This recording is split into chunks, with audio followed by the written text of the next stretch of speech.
Welcome to the Stronger Than Steel podcast with your host, Austin Davidson and John Keir, talking Steelers all the time. Now, here's Austin and John.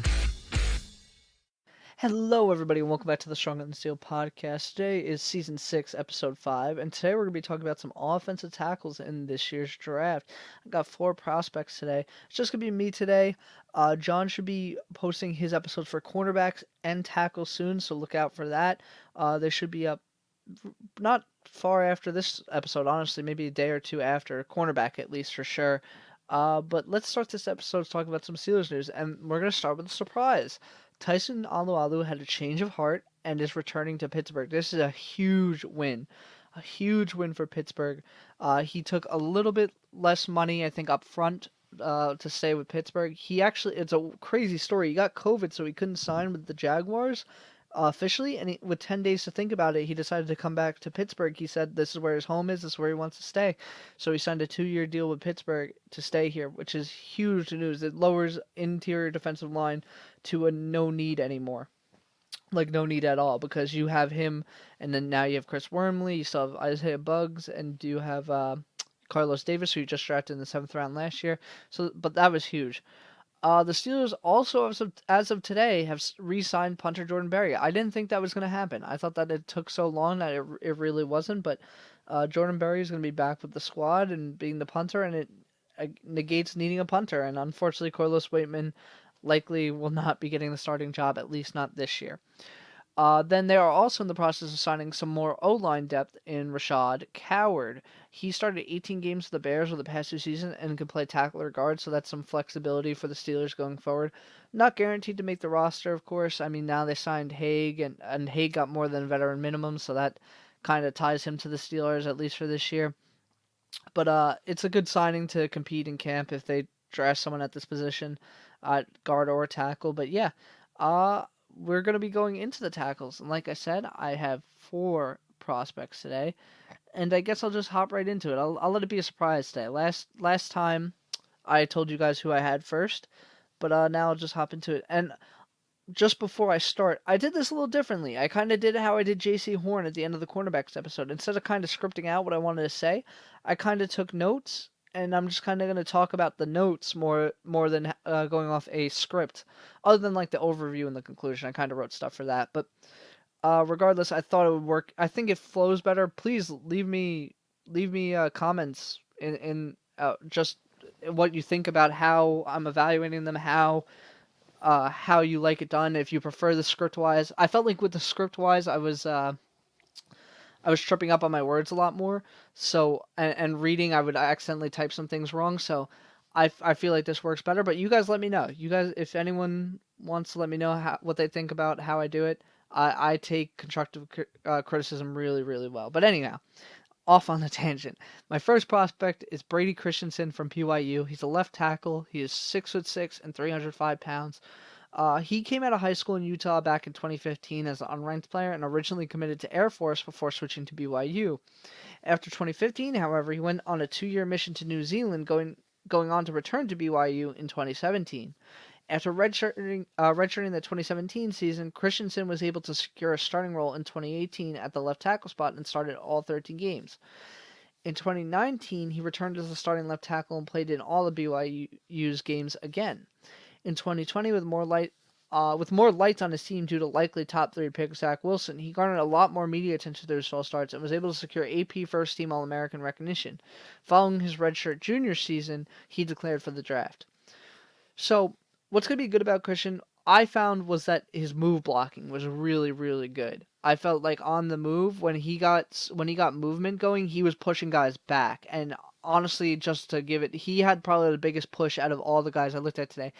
Now, kind of going backwards to the negatives for a second, his competition might have not been that strong. Like, I watched his game against Coastal Carolina, for example, and to me, Coastal Carolina isn't crazy good. They were surprisingly ranked, but I don't know. Coastal Carolina to me doesn't have like a ring to it like Alabama or LSU, and I know LSU was kind of bad this year because they lost so much talent, but like I feel like that might have affected it, but still, he looked the strongest out of everyone, and I think that will stand even though the competition wasn't the strongest.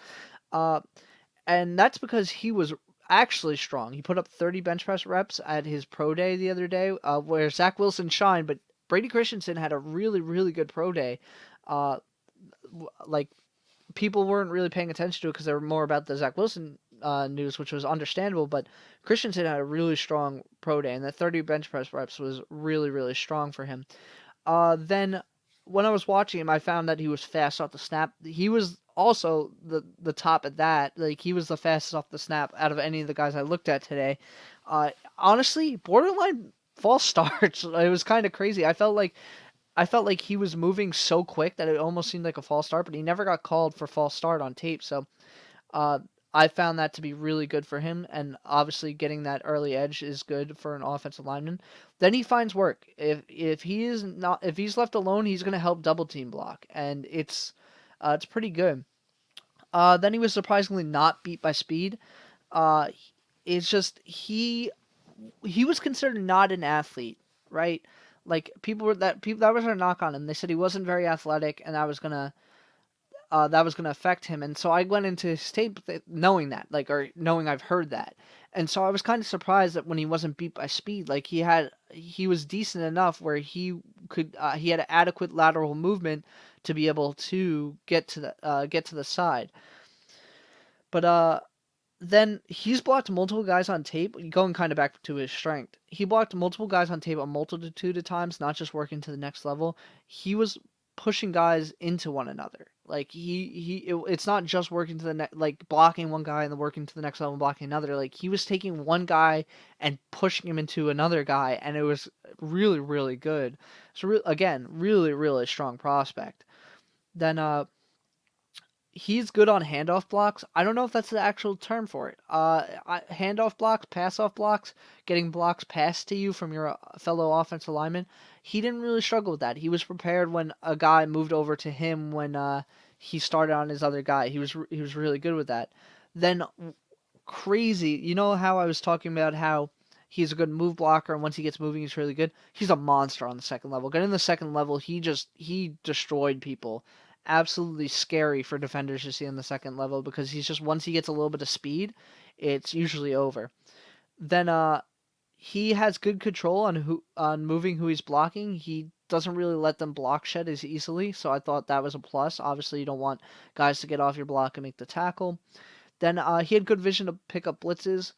And then I thought he had pretty good speed for a tackle. I came in expecting him to have no athleticism, but he at his pro day ran pretty fast. I'm pretty sure it was a sub 5 second time, and which is pretty good for an offensive lineman. I know pro days are, pro days. It's not the combine, so it's going to be off by a little. But I mean, on tape, the play speed was fine for me. Like especially seeing him get to the next level, I thought that he was good. And there's like this one play where it was a screen and he got out in front and he just got out perfectly. He hustled to get block a guy, and it happened at the perfect time. If he was like a quarter of a second later, his man would have been tackled. But I thought his speed was adequate.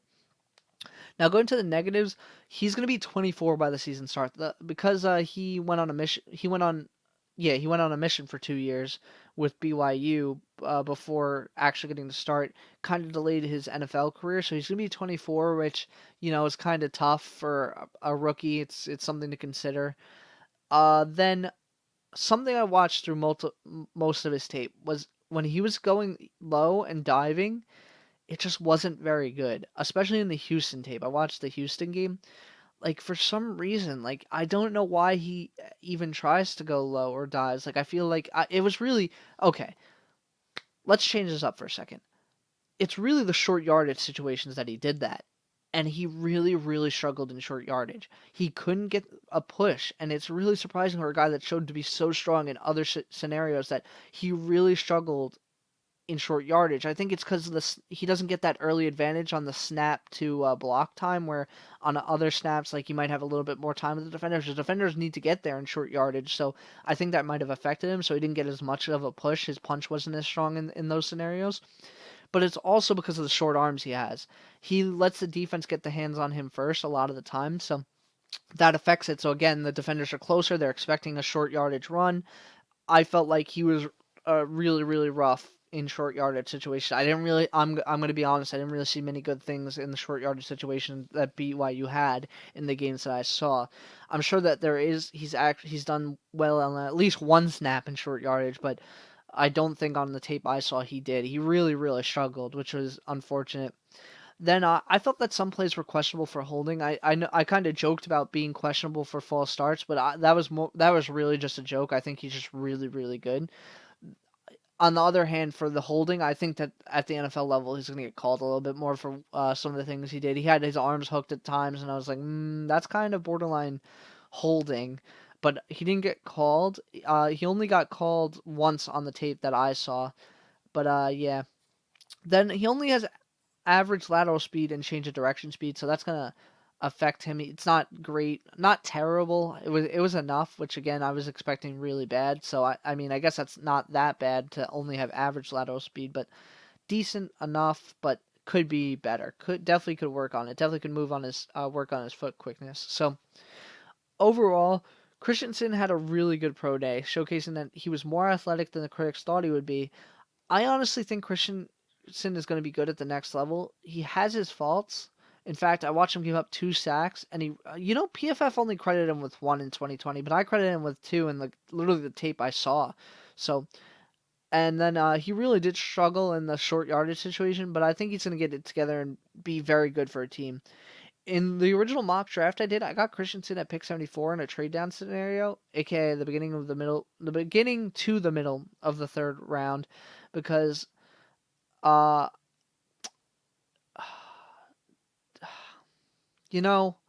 I kind of go back on what I'm saying here, but despite a pretty good pro day, I still think he is an early third rounder because I think the critics that said he wasn't athletic enough didn't watch the tape. So I don't think from a professional standpoint he changed much. Definitely could sneak into the second round, but this being a deep tackle class also hurts his case. I do think that he's still going to be in the third round, but personally, it's kind of close. Like he's really pushing for that end of the second round. He could be a second round choice. So I formed my opinion from his highlights. The offensive line versus Arizona in 2018, the offensive line versus Houston in 2020, and the offense versus Coastal Carolina in 2020. So, on to my next prospect, and that's Jalen Mayfield. He is from Michigan. He's a right tackle. He is 6'5" and 320 pounds.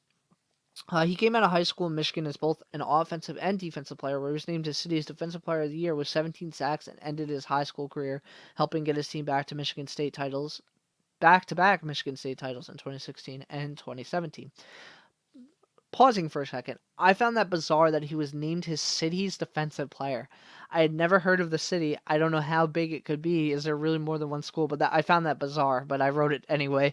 But continuing on, he was considered a 4-star recruit and a top 100 player in the nation, received offers from Nebraska, Iowa, Arizona, Michigan State, and originally committed to Minnesota before Michigan sent him a scholarship offer that he accepted, and they decided to have him play offensive line for them, specifically right tackle, instead of on the defensive side, that being. He was a little undersized coming out weight-wise, so he only played in 3 games as a reserve left tackle in 2018. But in 2019, he became a 13-game starter and was recognized as an honorable mention All-Big Ten selection. In 2020, he only got to play in 2 games due to a high ankle sprain, but following his redshirt junior season, he declared for the draft anyway.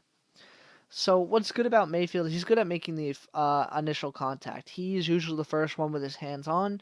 I felt like his punch was solid enough where it was good too, so I thought the initial contact from Mayfield was pretty good. Then he knows when to let go to ensure no holding calls. I felt like in the Michigan tape that I watched, Shea Patterson and I forget who their quarterback was in 2020, they held onto the ball more. That's what I forgot to say. Going back to Christensen for a second, something I was worried about with Christensen, there was a game where they literally said that Zach Wilson was getting the ball off in under 3 seconds. So maybe it kind of might be like the Steelers' problem where the Steelers were getting the ball off, so the offensive line was actually adequate in stat-wise, but maybe if he held onto the ball, they wouldn't perform as well. So that was something to consider with BYU's Christensen.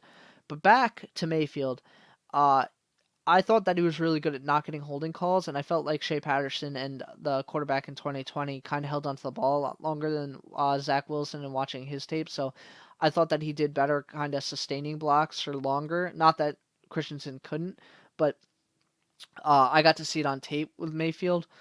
He was good on double team blocks. He worked with his teammates really well to really push guys out. I mean, once you got two offensive linemen on a DT, it's like they are a defensive end or edge rusher, whatever. It's usually really hard for that edge rusher to beat, unless you're like T.J. Watt, Myles Garrett, or Joey Bosa. But that's a whole different story. But yeah, no, he was good on double team blocks, Mayfield. Then he had adequate acceleration off the snap. Not the best, not like Christensen. But I thought that it was good enough to be a positive. I thought that because there was guys that were slower that I looked at, I think that he did well in that regard, good enough at least. And I think it's something that could be improved relatively easily. But he's got great control of who he's blocking with really good, consistent hand placement. I thought that the best thing probably about Mayfield was his hands, like that he got that initial contact and then he put the hands where they kind of needed to be. So that's good to work with. Then he works to the second level on several plays. He's got the motor to do so. He was actually working on doing it, so he's actually trying to get to the second level. At least he's got the effort, I should say. Maybe not the motor. The effort is probably the better. He tries to get onto the second level, so he's at least got the effort to do so. Then he's good at mirroring defenders' lateral movements when engaged with the block to getting ran around. He's pretty good. Again, going back to the hand thing, like he has pretty good strong arms. He keeps outstretched and he mirrors guys pretty well. And when he's engaged with them, once he's got his hands on, and he's not holding, I should say, but he's really good at once he's got them secured and not letting them get ran around. On to the negatives, he doesn't get a lot of push. I saw that a lot in the Alabama game, but uh, for a guy that's really good with his hands, I wanted a stronger punch from him. I just wasn't very impressed. I felt like in both the run game and the pass game, he wasn't getting a lot of pushback at all. He's mostly absorbing and just holding on for not holding. I mean, like just sitting there for dear life, but not really getting much pushback. I felt like I saw it not at all on tape, and I like to usually see at least like one or two plays where he's like, okay, I pushed the guy back just a little bit. I didn't see that with him, but it was especially in the run game. I felt like he wasn't opening up holes in the run game nearly as strong as he could. But yes, he could really use a stronger lower body and stronger punch to go with it. I think that he wasn't very strong. I was very curious about his pro day results, but I really couldn't find them. I don't think Michigan actually had their pro day yet, or maybe they did. Oh yeah, no, they did have their pro day. So for some reason, he either didn't participate or something was different that I couldn't find it because I now I remember seeing that Kwity Paye, I think that's his name. He had his pro day, so it means Michigan did. Regardless, his strength, he doesn't look very strong. All in all.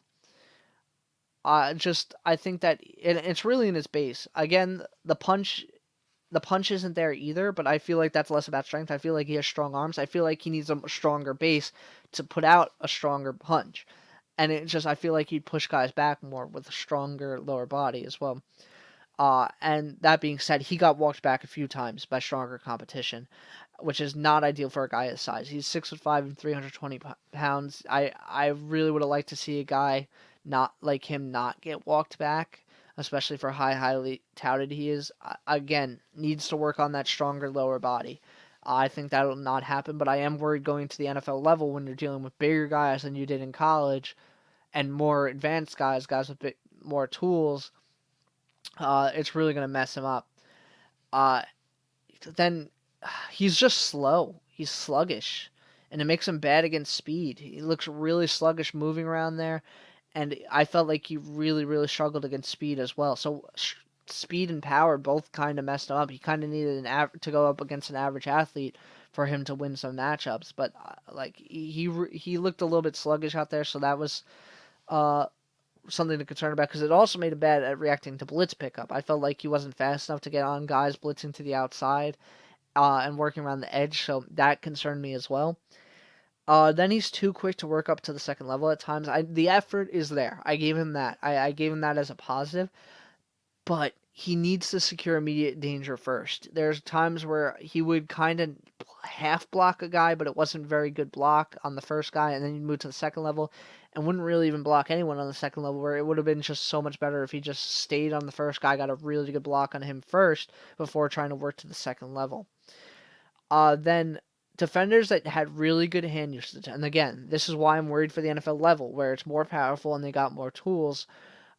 They really beat him often. A guy that could just throw his hands down or swim around or stuff like that really messed Mayfield up. So I worry about Mayfield going to the next level. So overall, after watching his 2019 tape, I was left with a lot to be desired. I want to say that. I was worried knowing that he only played in 2 games in 2020 before getting hurt, knowing how highly touted Mayfield was by many people. Coming into this, I had heard Mayfield going as high as the first round, sometimes second, so I was worried after watching the 2019 tape that 2 games changed things by a lot. Unfortunately, while his pass blocking was solid and even improved in the 2 games I saw in 2020, his run blocking remained really bad. He gets almost no push on any given play and is very, very unathletic. And I'm saying this with my chest, all out here. I give Mayfield a 5th round grade. Late 5th round, if I want to be specific. And that's likely going to make someone mad, because the projections right now, like I said, is that he's going in round 2, and I've even seen him mocked in round 1. I think to the Steelers even once he was mocked in round 1 to them, but realistically, he just isn't that good right now. He's gonna struggle against stronger, toolsy, and faster NFL defenders. That's basically everyone. He's not gonna have a guy where he's matched out. He needs to go up against an average athlete to succeed right now. And sure, if he works on getting a stronger base, he's gonna do better. I think it's gonna fix some stuff. I think he's still gonna struggle against the toolsy and faster guys, but being able to at least handle stronger guys, bull rush guys, that could really help him at the next level. But he's not there right now, and with all that said, it's just I don't think he's set to handle any NFL guys right now. He's just not that good. I just don't. I don't know. Don't get me wrong. I like some of the things I saw, but Mayfield is more of a developmental guy to me, where I hope he gets a bit stronger base to at least not get pushed back at times. But that's hoping for something to change, and there's no guarantee that even changes. He could just all around suck. Like if he changes nothing, he's going to suck at the NFL level, and a team is going to be really sad if they take him in the first or second round, and that happens. But for my opinion, I watched him versus Alabama in 2019. I watched versus Penn State in 2019. I watched the offensive line versus Minnesota in 2020, and then I watched the O-line versus Michigan State in 2020, and that's where he got hurt with about 4 minutes and 30 seconds left in the fourth quarter. And it was a high ankle sprain. I should mention that as well. The injury is not something to be concerned about going forward. I mean, high ankle sprains nag, but that was the beginning of the season, essentially, and he should be more than good. So the injury shouldn't be a negative for him. I'm not going to put that against him. After him, I have Stone Forsythe, one of my favorite names ever. Stone Forsythe is a really cool name. He's from Florida. He's a left tackle. He's 6'9" and 315 pounds. It's always a good thing for prospects we looked at, but that Stone is the son of former Bengals guard Ray Forsythe, who played for the team from 1995 to 1997. Nothing special, not crazy. He doesn't even have a Wikipedia page for him, but he does have NFL ties, and that's still important. And then coming out of high school in 2016, Stone was a 2-time All-Florida pick and pretty highly recruited for his size, but decided to stay home and go to Florida. As a redshirt freshman, he was able to get 2 starts at the end of the year at right tackle. Then in 2018, he was both a reserve guard and tackle, while starting one of the 13 games at right tackle. In 2019, Forsythe took over the left tackle position and got to start all 13 games, blocking on the blind side. In 2020, he started all 12 games at left tackle for Kyle Trask, and followed his senior season, he declared for the draft. So the positives, let's start with the obvious here. He has the desirable NFL size with room to get stronger. Little bit undersized at 315. I feel like that could go up. He could be bigger than that. But I mean, Big Al I think is 320. So, and Big Al sits at 6'9". So, I mean, it's adequate. It's definitely adequate weight. He could go up, but he has room to get stronger if he wants to. And I think that's a really scary thing when you're looking at a guy that's 6'9". I liked his tape much better in 2020, so I'm giving him that. Oh, I was supposed to start with the negatives. Oops. I even told myself I was supposed to start with the negatives. I'll get back to the positives. So, the negatives, and a lot of this early stuff is actually from 2019 and improved, but his feet need to be more active. He needs to mirror his defender better. I felt like his lateral movements weren't very good. I thought he had horrid lateral speed, and he almost refuses to move laterally, and that was in like the Miami game I watched. It was just really, really tough watching his lateral speed, and he's just because he doesn't have active, quick feet, and this caused him not to mirror his defender as good as he could. Like I said, bad foot quickness is like the reason with mesh speed and bad foot quickness. He's likely not a guy that could get to the next level or lead block effectively. I didn't really see that in 2020 at all. Like he got a little bit better getting out in front, but still not a very good lead blocker, and still not definitely lead blocker got better. I wouldn't say getting to the second level was as good. I know that kind of sounds like a contradictory statement, but when I think of lead blocker, I'm thinking kind of getting out to the outside to the right. When I think of working up to second level, I think of more just kind of going straight forward towards the middle. He wasn't good in blocking in the middle of the field. Kind of missed a bunch of guys. That being said, with speed and bad foot quickness, kind of bad angles as well, he's not a good pull blocker. He just wasn't very good in that regard because of the speed that kind of hurt him. Then he needs better hand placement to ensure block sustain. That did improve going into 2020. It was mostly his 2019 tape that he wasn't sustaining blocks as well, but it's still in 2020 did need a little bit of help. He let guys get around him too easy on tape, especially on the inside. I felt like that was really, really tough. It was something. Watching it, it was really bad when I watched that. Like it was just, it kind of hurt me. Like you're supposed to defend the inside first and then the outside. At least I think. Oh, I might have that reversed. Regardless, I felt like he was too willing to give up the inside, regardless of if you're supposed to defend the outside first from the inside first. It was a lot. Basically was in a lot of scenarios where there was nothing to give up on the outside. So I just felt like he needed to be better on that.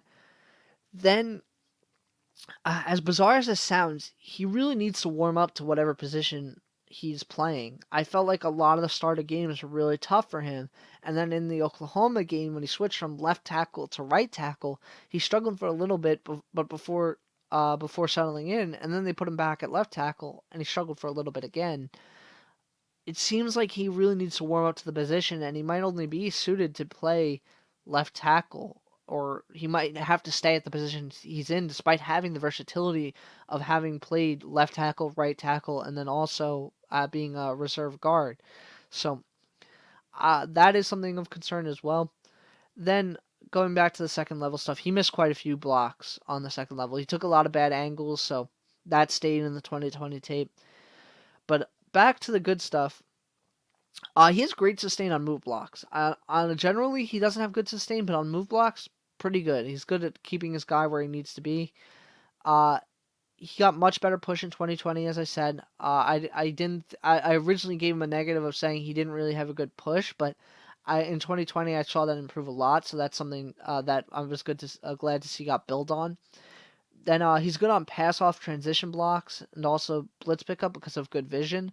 I thought because of his lateral speed he'd really struggle on blitz pickup, but his vision kind of accounts for that. He kind of moves fast enough where he recognizes it fast enough where even though his movement is slow, he could still pick it up and get there. Then he makes initial contact with freaky long. I mean, he's 6'9", so you have to expect him to kind of have long arms. Kind of goes with your wingspan. Kind of goes with your height, but he's got really, really long arms that allow him to make initial contact first, which is always a plus. I saw him have much better mirroring in 2020. If he keeps it up, he should be fine. The mirroring shouldn't be a problem as much, which kind of means he might have adequate lateral speed, at least in 2020. I still thought it wasn't very good. I still thought his foot quickness needed work, but he was able to mirror guys better, kind of led to the better sustain going on to 2020. But still a little bit of struggle sustain, still a little bit of struggle with the foot quickness. I thought he had good snap to block speed, and then he was pretty good in short yardage situations. I mean, he's a pretty big dude. It's pretty hard for him not to get a good push in short yardage at being at 6'9". So I was pretty happy with that. So overall, I think that he's a little raw still, but his 2020 tape gave me a lot of hope. I think he projects more as a right tackle at the NFL level, though, which he does have experience at, so that's good. I don't know how if switching position is going to mess him up all that much, but I think that he can handle it. I think he just needs to be at that position. Once he gets to the NFL, they need to stick him in that position, have him learn it, and stay there. But uh, having the experience is good. I typically like left tackles to be more athletic, and Stone isn't that, so I wouldn't prefer him be at left tackle. I mean, maybe with a little bit more. See, I don't even know how he gets more athletic. I just don't think that it's possible. I just really think he's destined to be a right tackle at the NFL level. But I mean, it's not going to be the worst thing in the world if you keep him at left. It's where he's experienced at least the most. Still, his size alone is going to have teams interested for developmental purposes, and I think with just a little bit more added strength, he could become a really good player in the league because he shows some good stuff on tape. It's really just all about the quickness that's weighing him down. I think he goes in the 4th round personally. He kind of plays like a 5th rounder, but that size is too much to let slip. I think you need to take the risk in the 4th round and say we're gonna try and develop you to be something great. And then if he turns out great, I mean you got a 6'9" blocker. I mean that's pretty nasty to go up against. So to develop my opinion, I watched the offensive line versus Miami in 2019. I watched Florida's line versus Arkansas in 2020. I watched the offensive line versus Oklahoma 2020. And then I watched a 37-second clip at the East-West Shrine Bowl that didn't really give me much. I didn't have an opinion from that 37-second clip, but I watched it. I was really tempted to watch the offensive line versus Florida State in 2017, where he got one of the right tackle starts really early in his freshman career, but I didn't. Maybe one day I'll go back, but I felt like it wasn't going to tell me much. I watched the 2019 tape first, and that was a little bit more rough, so I realized it's like he's probably really raw in 2017, so I'm not going to really learn much about him as a player, so I skipped it. But maybe if I have time for fun, I'll go back and watch him. But that leads me to my last prospect, and that's Larry Borom. He's a right tackle from Missouri. He's 6'5" and 350 pounds. Coming out of high school in Detroit, Michigan, Borom was considered a 3-star recruit and chose Missouri. He redshirted in 2017 and basically redshirted again in 2018 after taking on a reserve and special teams role in all 13 games. Then, in 2019, he was finally able to crack the starting lineup and actually got playing time at left tackle. He actually got playing time at left tackle, right tackle, and left guard through his 12 starts, so there's that. In 2020, he got to stay at his natural position of right tackle for 8 starts, but a leg injury kept him from starting all the team's games. Following his redshirt junior season, he declared for the draft. So the good thing about him is that he keeps his feet moving when blocking to obtain great play strength stemming from his base. I thought that he had probably the second best push out of the guys I looked at. I thought that he knew how to keep his feet moving even if he wasn't the strongest, to give him a little bit more of an edge. And it gave him more strength from his base, even if he didn't have it, or he just has a strong base. I really couldn't tell. I wish there was a short little kind of outlier story. I wish there was a combine exercise that let you see strength. Like, there's a weight machine in the gym that you push with your legs and you do reps with that. I kind of wish they did that so I could see how strong these guys' legs are. But I felt like Borom had pretty strong legs, pretty strong base. That being said, he was a fantastic move blocker. Being able to move his feet the way he did, I was very impressed with how he was on the move blocker. Probably the best move blocker I looked at today. Kind of close because all of them are somewhat good move blockers, but Bourne was really good at it with how he moved his feet. Then there is that some position versatility. He played some guard in the LSU game in 2020, and he has experience there from 2019 as well, and he has played on both sides of the tackles, so he has some experience if he needs to switch position. Then the play speed was surprisingly adequate. He ran fast. This was bizarre. Okay, so you know how I said pro days don't really... Like, it's a pro day. It's not the combine. But he ran faster than Jalen Mayfield at his pro day by a decent amount. My point being, I don't think the pro day makes a difference. I think that he would have ran faster regardless, even at the combine with how far off it was. And I mean, they're doing the best for Jalen Mayfield too. So Jalen Mayfield probably ran slower. And it was just... he's 30 pounds heavier than Jalen Mayfield. Like that was bizarre to me. I was like, how is this guy so fast? Really good feet movement. I think that's where Borom really excels. Like again, how he moves his feet and how he uses them are really what was great about Borum, and I think that's also contributed to being as fast as he is. Again, though, his speed was adequate. Play speed was definitely good enough. Then he was a good puller when axed against LSU. I didn't really see him pull in many other games other than that LSU game, but I thought he did decently when he was asked to pull there. Then he's a solid blocker on the second level. I like that about him. I thought that once he got to the second level, he was pretty good at finding work. Maybe some bad angles, but not the worst. Then he was only credited with 1 sack and 2 hurries in 2020 through 324 pass block snaps. So I thought that was pretty good because, I mean, he went up a team. Missouri's always surprised me. I forget that they're in a really good conference. Like he went up against teams like Alabama and LSU again. LSU wasn't as good as they were like a year ago, but it's still a pretty good school even though they lost a lot of talent. But he went up against some really good guys. It's not like he went up against scrubs at all. So I thought that was pretty good. Then I thought he had good vision and technique to come off block to take on a more immediate threat. I thought that he was always looking past his block to try and see if someone else was coming. He missed someone maybe on a blitz, and he knew if there was more danger coming that he should get off his block and get the other guy before he swings in. I like that about him. It was kind of interesting because he's like the only prospect I kind of saw do that. Then what's bad about him is he's overweight for his size and the position he's playing. For comparison, Big Al and Zach Banner are 6'9" and 6'8" respectively, and just to remind you, Borum is 6'5" and 350 pounds. So Big Al and Banner are 6'9" and 6'8", right? Respectively. They weigh 320 and 335 pounds. So to be fair to Borum, Banner came out of college at 353. But still, Banner was sitting at 6'8" at the time. So it's still like 3 inches taller than Borum, so it makes sense that he's bigger.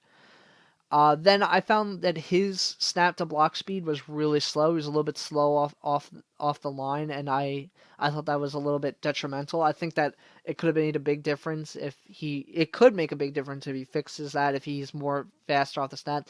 It's almost like he doesn't know the play. Like it's almost like he's waiting for I don't know how to put it.